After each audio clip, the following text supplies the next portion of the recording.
Je regarde Joseph aujourd'hui. Genèse chapitre 41. Genèse 41. Verset 16. Verset 16.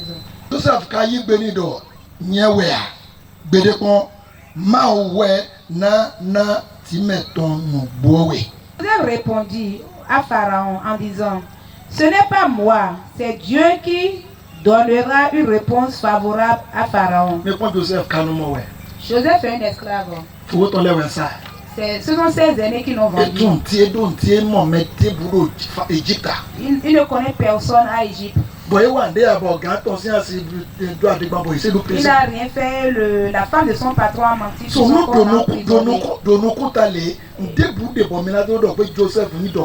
Physiquement, il n'y a rien en quoi on peut s'appuyer pour dire que Joseph est riche. Il n'est pas chef. Il n'a pas de danger, il n'a pas de véhicule. Il n'a pas un service. Il n'a rien qui lui appartient.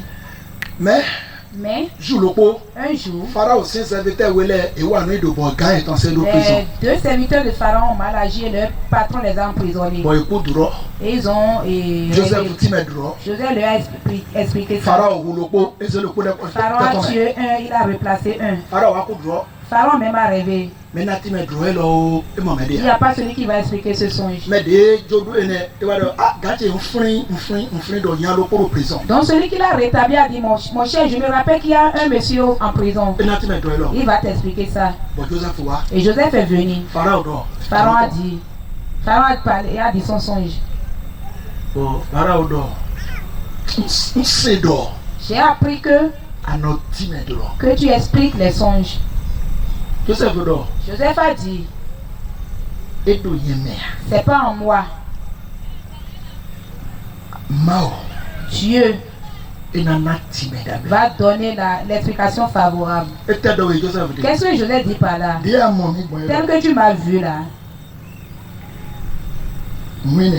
cette chose-là, c'est pas en moi. Mais il y a quelqu'un ici, je suis rempli de cette personne. Rien ne se trouve à lui. Rien, les ténèbres ne l'envahissent pas. Dis ton songe. Il va t'expliquer ça. Quand il a dit son songe, Joseph s'est déjà retiré. Il n'est pas en moi. Moi, je n'explique pas les songes. Je ne peux pas expliquer. Mais Dieu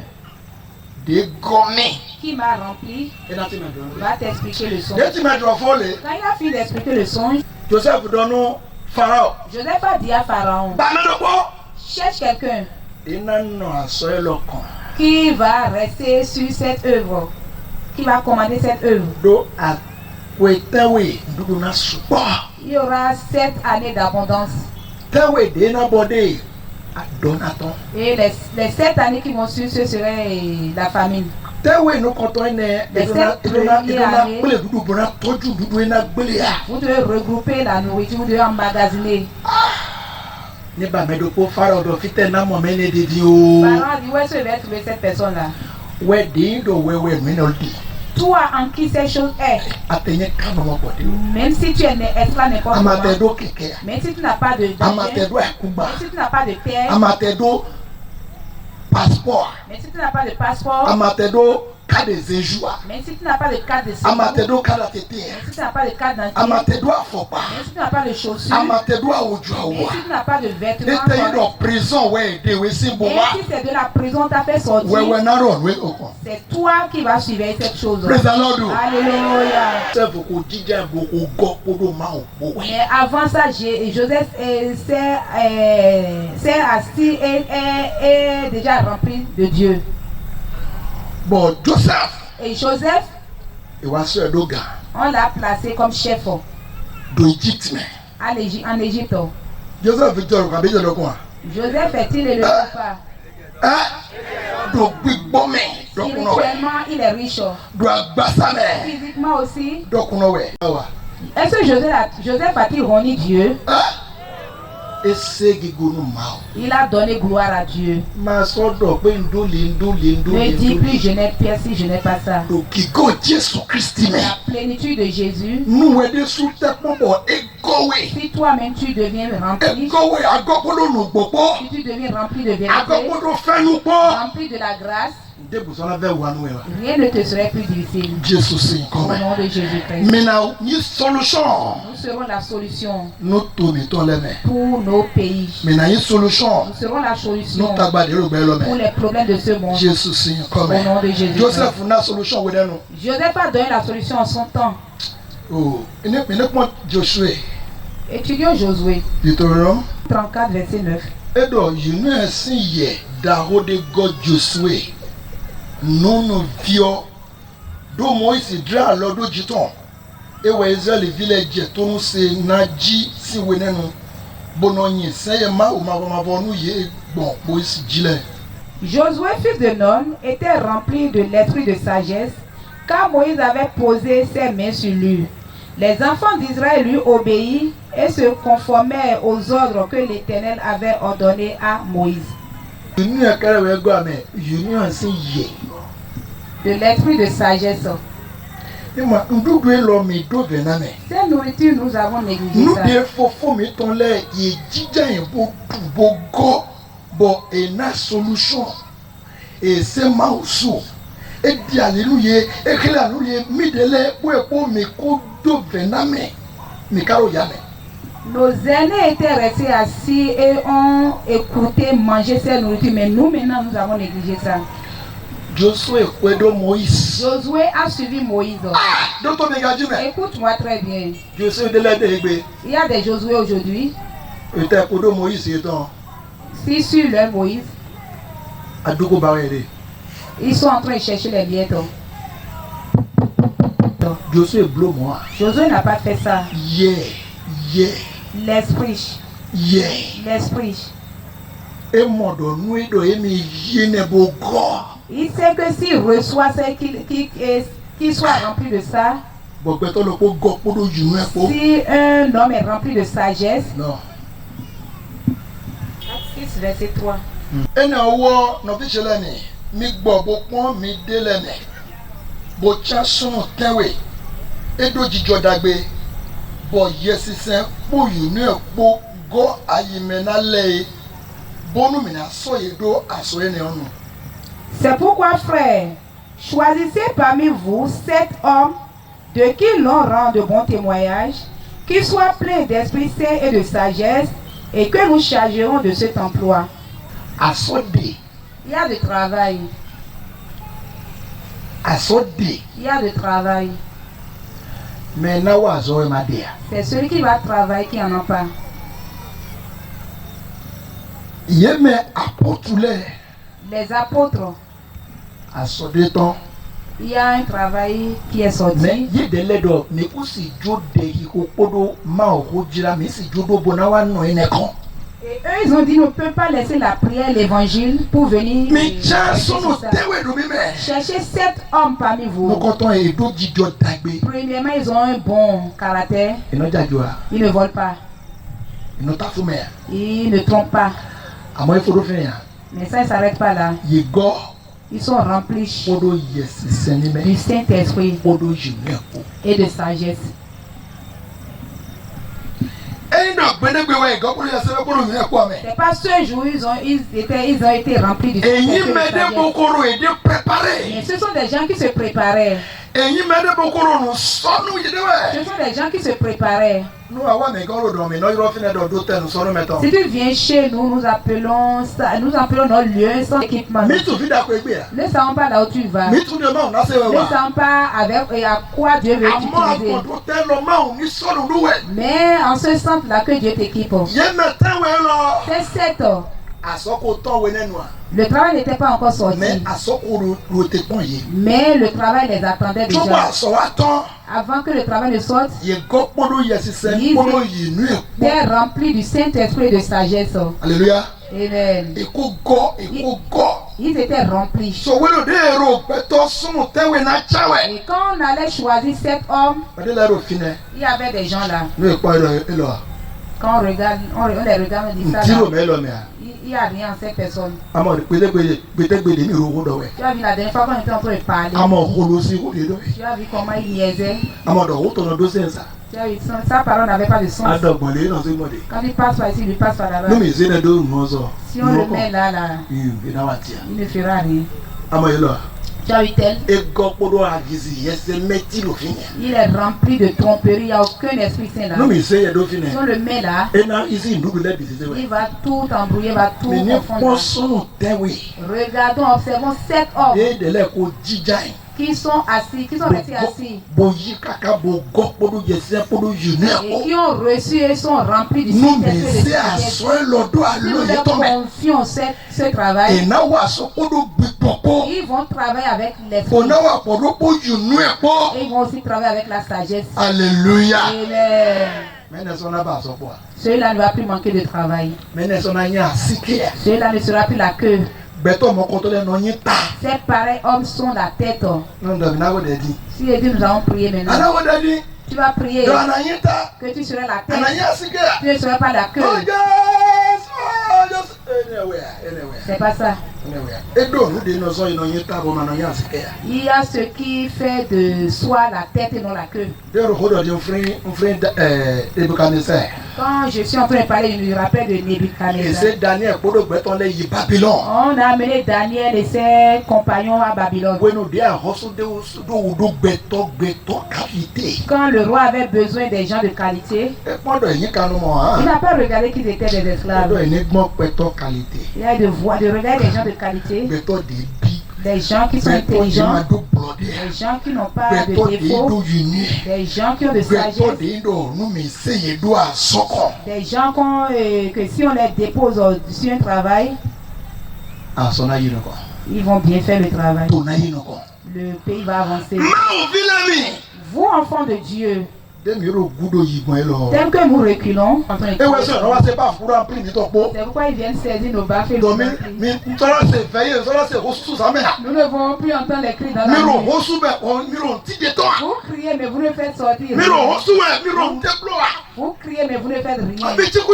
Taisez-vous là. Ọ̀ iná ṣe bá fún tọ́ yìí kọ́mẹ́sárì à. Et ils ramassent nos bas pour amener au commissariat. Mi rò ní kò wẹ̀ àfihàn mi lọ́dẹ̀ yà àfi. Àfihàn mi lọ́dẹ̀ yà. Au lieu de rire, nous devons pleurer. Ẹ̀pọ̀n verset 5. Si nous regardons le verset 5, Ọ̀wọ́ iná yan àgbọ̀n bínú kún mẹ́. Bọ̀yẹ̀ tsámẹ́ tẹ́wé lọ. Etí ẹ̀ nyanu dítọ́ ti tẹ̀ ń gbèdé wẹ̀. Bọ̀yẹ̀ sísẹ́ gọ́ àyímẹ́ni. Philippe kpó, Piolo kpó, Nikanu kpó, Timo kpó, Pamasi kpó, Nicolas ayi tíọ́tíọ́ eko bíọ́ jífu lẹ́sìn sísẹ́ mẹ́dá yìí ọ̀pá. cette proposition plut à toute l'assemblée. Il élut Étienne, homme plein de foi et d'esprit saint. Plein de foi et d'esprit saint. Étienne, c'est un jeune. Il est rempli de foi et de Saint-Esprit. Regardez nos jeunes d'aujourd'hui. Ils sont en train de perdre de temps. Ils sont en train de perdre le temps. Ils sont remplis de mauvais choses, avec de mauvais esprits. Et ce qui a rempli les jeunes d'aujourd'hui, ceux qui utilisent leur temps pour regarder, ceux qui utilisent leur temps pour apprendre, ceux qui utilisent leur temps pour faire, beaucoup d'entre eux n'ont pas d'avenir. Beaucoup d'entre eux n'ont pas d'avenir. Étienne était un jeune. Il n'était pas marié, il n'avait pas enfanté d'abord. Quand ces jeunes semblants faisaient leur pagaille, lui s'équipait, il se préparait. C'est pas qui va faire l'adoration de la religion. Mais Étienne regardait dans l'avenir. Il ne veut pas mener une vie qui va honorer Dieu. Il veut sortir. Il ne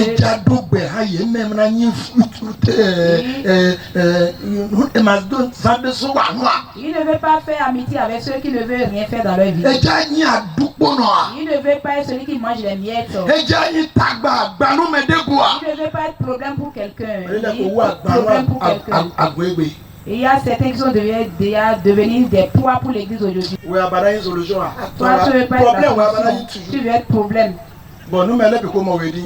Et si les gens te voient déjà, Vous faites un coup fort à dire. il est encore revenu. Oui, abada une mais des dans le frère. Ah, des mamans, oui, si deux semaines dit, pour regarder les bois. Abada une moi. Tu ne veux pas être la joie de quelqu'un, que quelqu'un se réjouit à et quand tu viens. Et si un gars podo, yes, c'est quoi? Étienne était rempli de foi et de Saint-Esprit. Dit toi, ouais, non, c'est quoi? C'est sa foi qui le nourrit. Non, il doit pas, tout le monde, ouais. Si on dit que la nourriture est finie, Il doit être confort. il dit oui, c'est fini. À mon mère, relais. Mais vous, mes aînés, Tu vois, ça n'a coup. avant la tombée de la nuit, Doudou Nawa. la nourriture viendra. Etienne, Étienne, Doudou Fitana Gosi. la nourriture va quitter où? Doudou Nawa, ouais, non. J'ai dit que la nourriture va Quand tu venir. viens à Je Gosi, ne sais pas d'où ça va à venir. moi de me causer mes dos, non. Mais tel que vous m'avez déjà déposé sur les choses, Doudou, Titi, Nasi, Doudou, ma foi va amener la mais nourriture. quand on condo de Yokodo, Wama, Prenez soin de la prière de l'évangile. Etienne, vous solution. Étienne est devenu la solution Nous tout autant. pour le peuple de Dieu. Parce que Ekoporo, Yese, Podo, Podo, Titi. Parce qu'il est rempli du Saint-Esprit Il et n'y a de foi. pas de médias. Il n'est pas un poids pour quelqu'un. C'est pas la prière que nous faisons et Dieu va te le dire. Tu vas t'asseoir et travailler sur toi-même et t'équiper des choses qui vont t'élever pour le travail. Acte 6, verset 8. Acte 6, verset 8. Toi, Chedo Etienne dit, Bona hono, bo eno do no dabada de tonwe, no dabada de tonwe. Bono do no da ho le jirewe do to motenti. Étienne, plein de grâce et de puissance, faisait des prodiges et de grands miracles parmi le peuple. Oh. Je veux que tu t'observes, tu Abraham. t'examines et te compares à Étienne. C'est un jeune ça, dans le peuple de Dieu. Sa vie est devenue du sel et il met de la douceur dans le peuple. Sa vie est devenue du sel. Sa vie amène du goût. Yes. Parce qu'il est rempli de foi et de force. Il faisait des prodiges. Il faisait des prodiges. Si quelque chose vient chez Étienne, je vois Étienne n'a pas besoin, il voit qu'il n'a pas besoin de gêner Pierre. Il dit avec l'aide de Dieu, il va régler ça. Et Étienne rentre dedans. Et il règle ça. Pierre, quelqu'un est venu ici hier. Hein. Mais j'ai dit de ne pas te gêner. Et j'ai déjà réglé ça. Si tu es rempli de la chose qui a rempli Étienne, toi tu es rempli des choses bizarres. Si tu es rempli de la chose qui a rempli Étienne, Syriaque. Si tu es rempli de la chose qui a rempli Étienne, je regarde, il y a un homme, je n'ai pas de femme. Il n'y a aucune femme qui veut de moi. Quelle femme va prendre quelqu'un qui n'a pas d'avenir? Quelle femme va vouloir de quelqu'un qui ne sait pas là où il veut? Ouais, les femmes d'aujourd'hui regardent, hein? Quand moi j'allais me marier, j'ai dit le Saint-Esprit a parlé, j'ai écouté. Malgré ça, j'ai encore regardé certaines choses. Je ne veux pas que quelqu'un soit un poids pour moi, mais je veux celui qui va m'aider.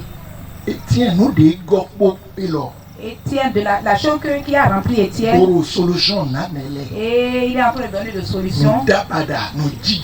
Il faisait de prodiges. Beaucoup dit Étienne. Il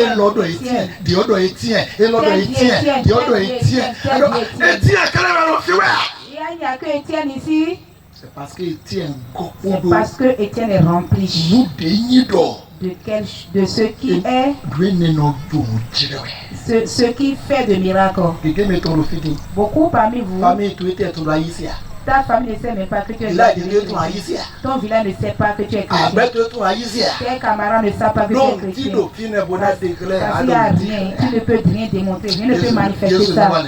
Que Dieu et nous viennent en aide. Actes chapitre 11, verset 24. Il y a Barnabas là.